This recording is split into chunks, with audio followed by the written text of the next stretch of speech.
Қарағандыда көп пәтерлі үйдің шатырынан өрт шығып, 9 отбасы далада қалды. Себебі баспаналар бір-біріне жапсарлас салыныпты. Төбе жабындысы түгел өртеніп, қабырғалары да опырылған. Мұнда барар жер басар тауы жоқтар тұрғандықтан қамыққан қараша үйінді маңындағы қора қопсыны паналауда.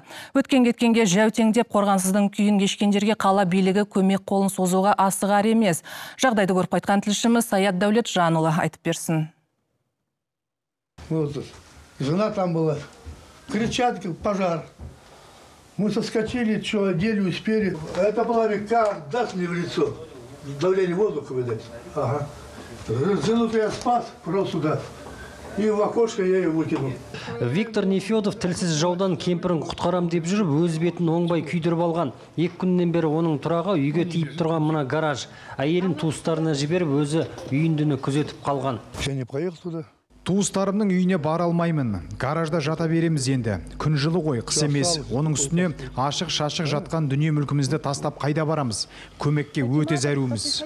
Мына баспанадағы өрт 2 күн бұрын болған. 60 жыл бұрын ағаштан салынған үй демде отқа ораныпты. Өрт сөндіруге 3 сағат кетіп, 700 шаршы метр аумақ күлге айналды. Көп пәтерлі тұрғын үйдің бір шетінен басталған өрт алдымен шатырға жайылған. Одан кейін тілсіз жау ағаш қабырғалары арқылы пәтерлерге түсті. Сондықтан бұл үйдегі баспананың барлығының мынандай төбелері опырылып тұр.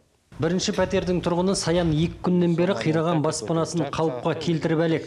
Шамасы жеткенше құрылыс материалдарын алып, жолдас жорасымен қираған баспанасын жөндеген болып жүр. Қалғандарының бұған да қауқары жоқ. Өрт болатқан кез бір жігіт жазып алған номерді барын, соған звондағанбыз, ол айтты, ешқандай көмек болмайды деді. Короче, не іздейте деді ғой. Содан өзіміз бастап кеттік, не істейміз ол.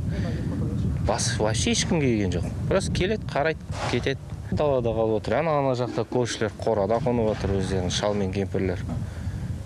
Көбісі шал мен кемпір, олар өздері бастан өйтейте алмайды. Қала билігі үйіндіде қалғандарға көмек түгілі жарытып түсінікте бермеді. Баспана жекеменшік болғасын әркім өз қотырын өздері қассын дейді. Сондықтан баспанасыз қалғандар әлеуметтік желі арқылы жұртқа алақан жайып отыр. Бір қызығы тілсіз жау тұтанған күні үйге өрт сөндірушілер 2 рет келген екен. Алғашында түнгі 11-де бір өрт сөндіреді.